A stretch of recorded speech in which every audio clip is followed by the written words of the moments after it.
আমি কি পুরস্কার পাবো? এরা বলতেছে 1 লক্ষ টাকা পাবে। 1 লক্ষ টাকার লোভে মহিলাটা 6 জন 7 জন মিল্লা বাদশাহ আলতামাজের দরবারে গেছে। আলতামাজের দরবারে গিয়ে কো বাদশাহজি, আমি জানি আপনি নেই বিচারক, আপনি সত্যের বিচার করেন, আপনি একজন ভালো বিচারপতি, অন্যান্য বিচার পরে করবেন, আগে আমার বিচারটা আপনি হাতে নেন। বাদশাহ আলতামাজ বলে, তোমার কি বিচার? একটা মানুষ আমাকে ভালোবেসে ভালোবাসার লোভ দেখাইয়া আমার গর্বে একটা সন্তান রাইখা লোকটা দূরে সরে গেছে, এখন আর আমার কোনো খোঁজ খবর নেই না। বাদশাহ আলতামাজ বলতেছে, তাইলে লোকটা কি আমার রাজ দরবারে আছে? যদি থাইকা থাকে উপযুক্ত বিচার করব তাকে। এইবার মহিলাটা দাঁড়ায়, আপনার ডাইন পাশের চেয়ারে যে মানুষটা বসা আছে, এই মানুষটার এই সন্তান, এই অর্ধ সন্তান গর্ভের ভিতরে, উনি আমাকে ভালোবাসা দিয়ে সন্তান গর্ভ রেখে উনি চলে আসছে। উনি কুতুবউদ্দিন বখতিয়ার কাকি। বাদশাহ আলতামাজ ডাক ডাক, বেয়াদব মহিলা, আমি যারে দেহ মন বিলিয়ে দিছি, আমার তরানেওয়ালা যিনি, আমার বিপদের কান্ডারি যিনি, ওনার বিরুদ্ধে তুই এত বড় কমপ্লেন আনলি, তোর এত বড় সাহস কে দিছে?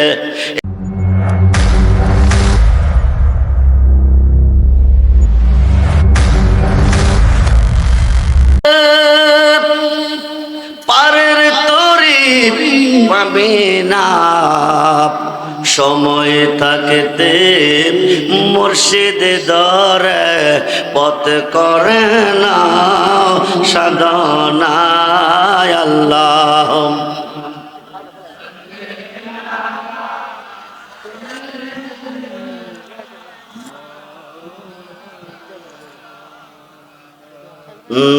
দওয়ালালে মাওলানা, এক মুসলমান মনোযোগ। আল্লাহর কাছে, আল্লাহর কোটে বিপদে পড়ে গেছো, মুসিবতে পড়ে আল্লাহকে তুমি স্মরণ করো, উদ্ধার করার জন্য আসবে আল্লাহর ওলিয়ে। খুব মনোযোগ রে বন্ধু, গভীর মনোযোগ। আল্লাহর কোটে বিপদে পড়ে গেছো, ওলিদের কাছে গেলে বিপদ মুক্ত হবে। খুব মনোযোগ। আল্লাহর কাছে চাইলে যদি না পাওয়া যায়, আল্লাহর ওলির কাছে গিয়া চাইলে আল্লাহ হইতে পাওয়া যায়। খুব মনোযোগ রে বন্ধু। আল্লাহর নবী আল্লাহর কাছে দরখাস্ত রেখেছে, জলিল কদর পয়গাম্বর মুসা কালিমুল্লাহ তোর পাহাড়ে যাইতেছে। একটা অবলা মহিলা মুসা নবীকে বলতেছে, হুজুর দীর্ঘদিন হয়েছে আমার বিয়ে হয়েছে, আমার কোনো সন্তান আদি হয় নাই, স্বামী সিদ্ধান্ত নিছে আমাকে তালাক দিয়ে দেবে। আপনি যেহেতু আল্লাহর কাছে যাইতেছেন, আল্লাহকে জিজ্ঞেস করবেন নি আমার গর্ভে কোনো সন্তান আসেনি, আমি কোনো সন্তান পাবো নি। মুসা নবী আল্লাহর কাছে গিয়ে, আল্লাহ তুমি কই, তুমি কই কই গো? আজকে সর্বকথার আগে একটা কথা জানতে চাই। তোমার একটা বান্দি রাস্তার মধ্যে দাঁড়াইয়া আমার কাছে জানতে চেয়েছে, আমি তোমাকে জিজ্ঞেস করতে, তার অনেক দিন হয়েছে বিয়ে হয়েছে, তার কোনো সন্তান নাই, আল্লাহ তার গর্ভে কোনো সন্তান আসেনি, তুমি দিবানি। এবার আল্লাহ কো মুসা তার গর্ভে কোনো সন্তান নাই, তারে দেওয়া যাবে না। এই কথা মুসা নবী আয়া মেয়েটাকে বলছে। মেয়েটা কাঁদতে কাঁদতে কাঁদতে কাঁদতে বাড়িতে চলে গেছে। ঘরের ভিতরে গিয়ে মেয়েটা দু চোখের পানি ঝরনার মতন ছেড়ে কাঁদতেছে। হঠাৎ করে মেয়েটা বলতেছে, আমার সন্তান নাই, আমি কাঁদতেছি, আল্লাহ আমার গর্ভে কোনো সন্তান রাখছে না। স্বামীর মনে বিরাট দুঃখ। এই মুহূর্তে স্বামী যদি ঘরে আসে, আমি যদি কোনো রান্না বান্না না করে, স্বামী তো আরো রাগ হয়ে যাবে। এবার মেয়েটা কিছু আটা ছিল ঘরে, আটা ডেরে খাই করে মেয়েটা রুটি বানাইতেছে। এই দিক দিয়ে একজন আল্লাহর ওলি ঘরের পাশ দিয়া যাইতেছে। এবার মেয়েটা দু চোখের পানি ছেড়ে কাঁদতেছে। আল্লাহর ওলিয়ে কি করছে, মেয়েটার কান্না শোনার পরে ঘরের সামনে আইসা কো, আম্মুজি এমন ভাবে আপনি কাঁদেন কেন গো মা? কি আপনার ব্যথা বেদনা? মেয়েটা বলতেছে তুমি পাগল মানুষ, তোমারে কইলে কোনো লাভ হবে না। আল্লাহর ওলি বলতেছে মা কি তোমার সমস্যা বলো না। জলিল কদর পয়গাম্বর একজন সম্মানিত নবীকে জিজ্ঞেস করছিলাম, আল্লাহকে জিগাইতো দীর্ঘদিন হয়েছে আমার বিয়ে হয়েছে, আমার কোনো সন্তানাদি নাই, আমার গর্ভে কোনো সন্তান আছে কি না। মুসা নবী আল্লাহকে জিজ্ঞেস করার পরে আল্লাহ বলে দিছে আমার কোনো সন্তান নাই। এই কথাটা বলার পরে আল্লাহর ওলি মা আমার পেটে বড় খিদা, আমাকে একটা রুটি দিবানি। মেয়েটা চিন্তা করে মানুষটা খিদা নিয়ে রুটি চেয়েছে, কিন্তু রুটিগুলি স্বামীর জন্য বানাইতেছে। এই দিক দিয়া খিদার কথা চিন্তা করে মেয়েটা একটা রুটি পাগলাকে দিছে।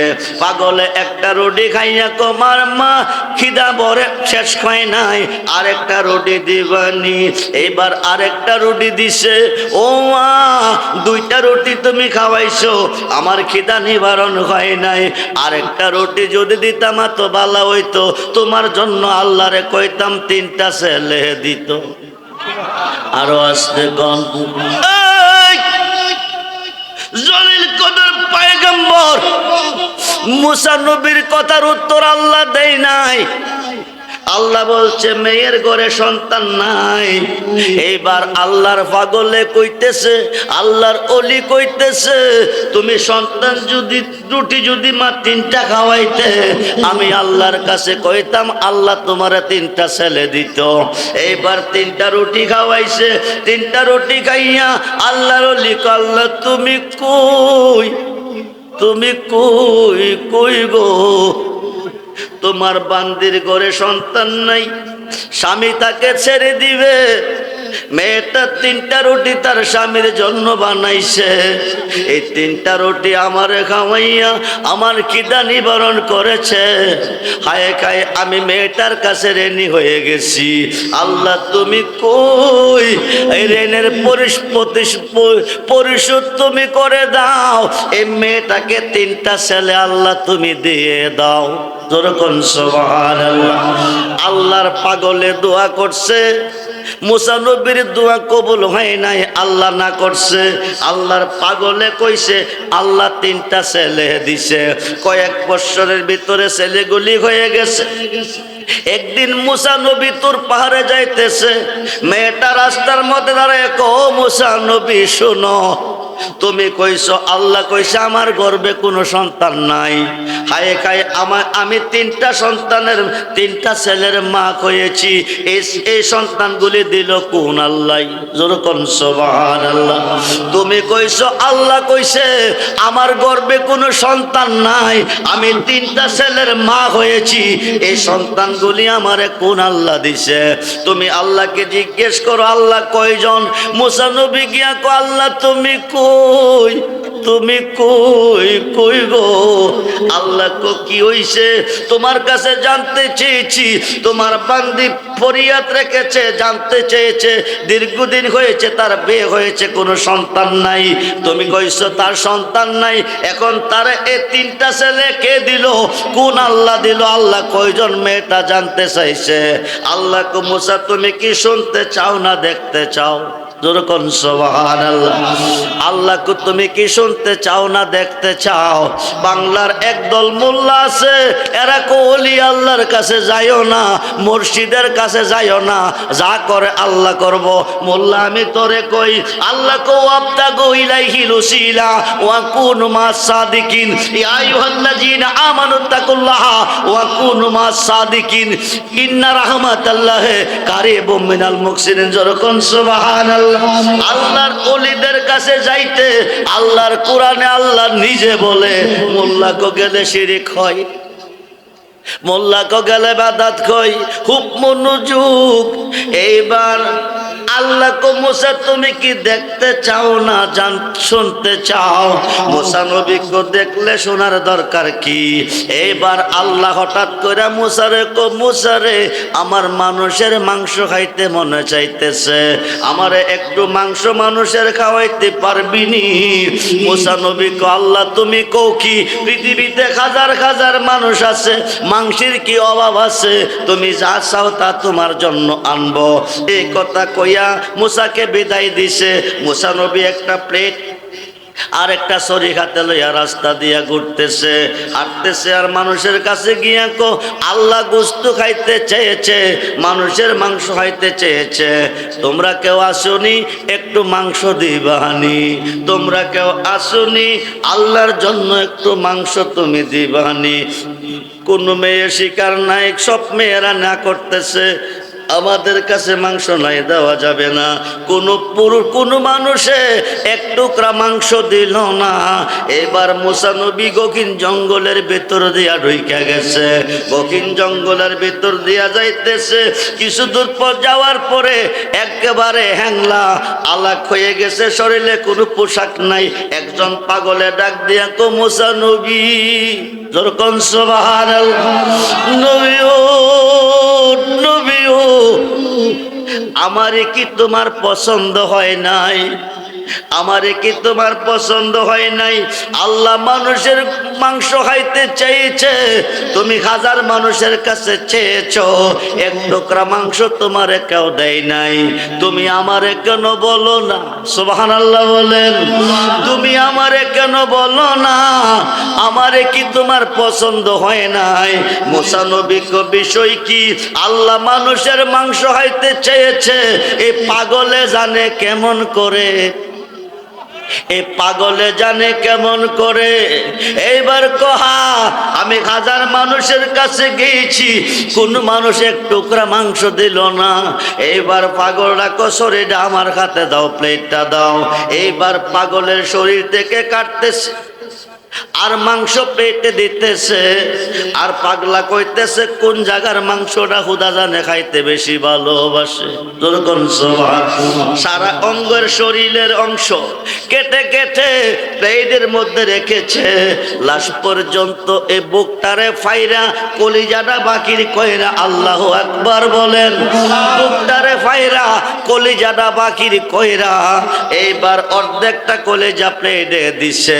দিয়া আল্লাহরে গিয়া কয়ো জঙ্গলের ভিতরে একজন পাগলে গোশত এবং কলিজা দিছে। এইবার মুসা নবী তোর পাহাড়ে নিয়ে গেছে, নিয়ে আল্লাহ তুমি শোনো, তুমি মানুষের মাংস খেতে চেয়েছিলে, পৃথিবীর জমিনে কোন মানুষ এক টুকরা দেয় নাই।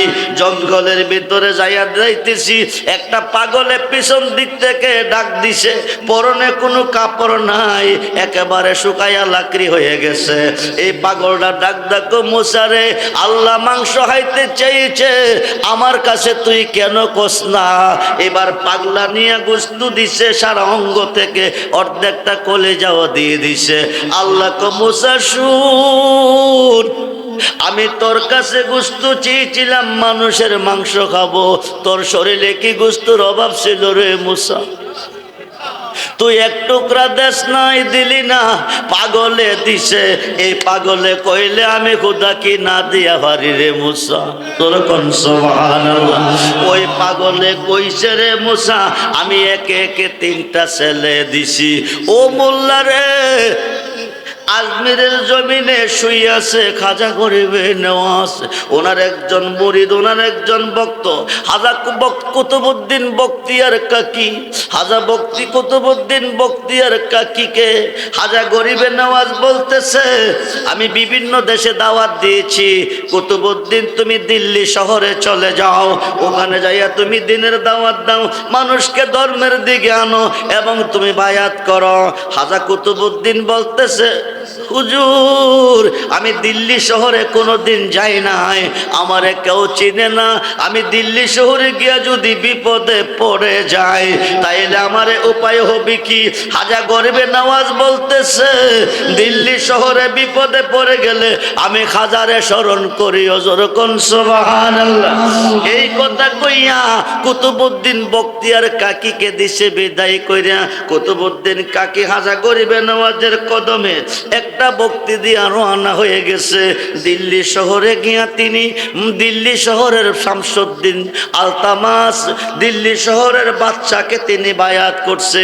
বায়াত কইরা তিনি চিন্তা করে দিনের দাওয়াত বিভিন্ন দিকে চলতেছে, বায়াত চলতেছে। এবার কুতুবউদ্দিন বখতিয়ার কাকি কো আমি কই থাকবো? আমি বাদশার দরবারে থাকবো।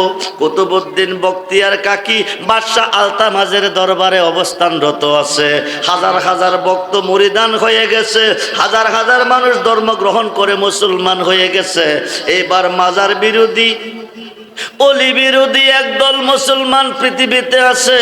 এরা খাজা বাবারে বিশ্বাস করে না, এরা গাউসে পাকেরে বিশ্বাস করে না, এরা বাবা শাহজালালকে বিশ্বাস করে না, এরা অলি আল্লাহকে মানে না। এই ধরনের একটা মহল কইতেছে হায় কায় কুতুবউদ্দিন হাজার হাজার মানুষকে মুসলমান বানাই লাইছে, হাজার হাজার মানুষকে মুরিদ বানাই লাইছে, আমরার বাপ দাদার ধর্ম নষ্ট করে ফেলাইতেছে। কুতুবউদ্দিনকে যেভাবে হোক এখান থেকে তাড়াইতে হবে। এখন তারানটা কিভাবে তাড়াবে? একটা প্ল্যান বানাইছে। একটার একটা কইতেছে ওই দেশে ওই দিকে একটা পতিতালয় আছে, মেয়েরা টাকার বিনিময়ে চরিত্র বিক্রি করে, চলো ওখানে যাই। যাই একটা সুন্দর মহিলা 5 মাসের গর্ভিত, বলতেছে তোমাদের মধ্যে কেউ গর্ভিত আসনি? অর্ধবয়সী একজন মহিলাকে আমি আসি। এই গর্ভ থেকে তুমি বিপদে আসো, যদি বিপদ থেকে বাঁচতে চাও একটা কাজ তুমি করবা। তো কি কাজটা করব?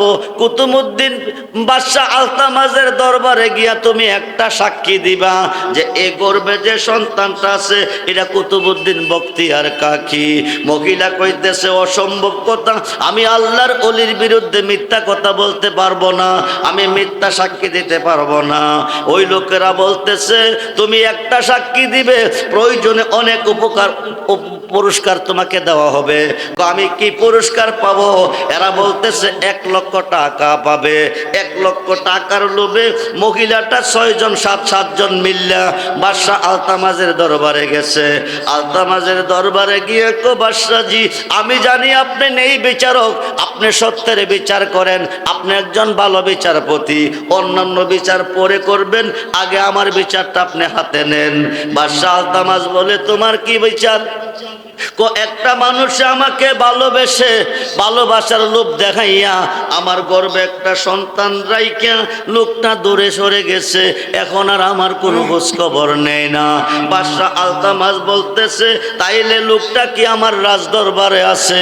যদি থাইকা থাকে উপযুক্ত বিচার করব তাকে। এইবার মহিলাটা দাঁড়াইয়া কো আপনার ডাইন পাশের চেয়ারে যে মানুষটা বসা আছে এই মানুষটার এই সন্তান, এই অর্ধ সন্তান গর্বের ভিতরে, উনি আমাকে ভালোবাসা দিয়ে সন্তান গর্ভ রেখে উনি চলে আসছে, উনি কুতুবউদ্দিন বখতিয়ার কাকি। বাদশাহ আলতামাজ ডাক ডাকো বেয়াদব মহিলা, আমি যারে দেহ মন বিলিয়ে দিছি, আমার তরানেওয়ালা যিনি, আমার বিপদের কান্ডারি যিনি, ওনার বিরুদ্ধে তুই এত বড় কমপ্লেন আনলি, তোর এত বড় সাহস কে দিছে? এইবার 6 জন লোক দাঁড়াইয়া কো আমরা সাক্ষী। নাউজুবিল্লাহ বলেন, আমরা সাক্ষী। তোমরা কি সাক্ষী? কি জানো? রাইতের বেলা প্রায় উনি এই মহিলার ঘরে আইসে আর গেছে, এরপরে কি হয়েছে জানি না। এবার বাদশাহ আলতামাজ বলতেছে আমি যারা দেহ মন সইপা দিছি, যে আমার তরানেওয়ালা, যে আমার বিপদের কান্ডারি, আমি বড় বিশ্বাস করে তোমার অন্তরে ঠাই দিছি, তুমি ওই কুতুবউদ্দিন না। ওই কুতুবউদ্দিন কইলে তুমি এই কাজ করতে পারো না, তুমি আমার দরবার থেকে চলে যাও। এইবার বাদশাহ আলতামাজ কুতুবউদ্দিন বখতিয়ার কাকিকে শর্মিন্দা বানাইয়া দরবার থেকে দিতেছে বহিষ্কার কইরা। কুতুবউদ্দিন বখতিয়ার কাকি 1 কদম দে, 2 কদম দে, আবার পিছের দিকে চা। হঠাৎ করে কুতুবউদ্দিন বখতিয়ার কাকি জমিনে বৈশা গেছে। বৈশা খাজা বাবারে ডাক দিছে, জোরে কোন সুবহানাল্লাহ। খাজা বাবাকে ডাক দিছে, দিয়া তো বাদশাহ আলতামাজ তুমি না দিল্লি শহরের নেই বিচারক বাদশাহ, তুমি দিল্লি শহরের বিচার করো। ও বাদশা, তুমি তো বিচারই শিখো নাই। সুবহানাল্লাহ বলেন। তুমি বিচার করো কিন্তু তুমি তো বিচার শিখো নাই। বাদশা আলতামাস বলতেছে, আমি বিচার কেমনে শিখি নাই? তুমি মহিলার পক্ষে 6 জন সাক্ষী নিলা, আমার পক্ষে 1 জন সাক্ষী নিলা না। বাদশা আলতামাস বলতেছে, তোমার কি সাক্ষী আছে? আমার সাক্ষী আছে। তোমার সাক্ষীকে হাজা গরিবে নেওয়া আছে। যেরকম সুবহানাল্লাহ। তো তোমার সাক্ষী তুমি তলব করো। দিল্লি থেকে আজমির 550 কিলোমিটার, 550 কিলোমিটার থেকে হাজাব ওনার ভক্তদেরকে তালিম তাহাজ্জুদ দিতেছে। এমন সময় বুকের মধ্যে ব্যথা শুরু হয়ে গেছে। বুকটার মেজে হাত দিয়ে কো, আমার ভক্তরা, আমি তোদের কাছে থাকতে পারলাম না, আমি তোদের কাছে থাকতে পারলাম না। আমার ভক্ত কুতুবউদ্দিন দিল্লিতে বিপদে পড়ে গেছে। যেরকম সুবহানাল্লাহ। বিপদে পড়ে আমাকে স্মরণ করছে, আমি বিপদে পড়ে ডাক দিছে, আমি থাকতে পারলাম না। 550 কিলোমিটার পথ পলকের ভিতরে তিনি দিল্লিতে পৌঁছে গেছে। পয়সা বাদশা আলতামাস রেখো, বাদশাজি এতগুলি মানুষ চেয়ারে বসেছে।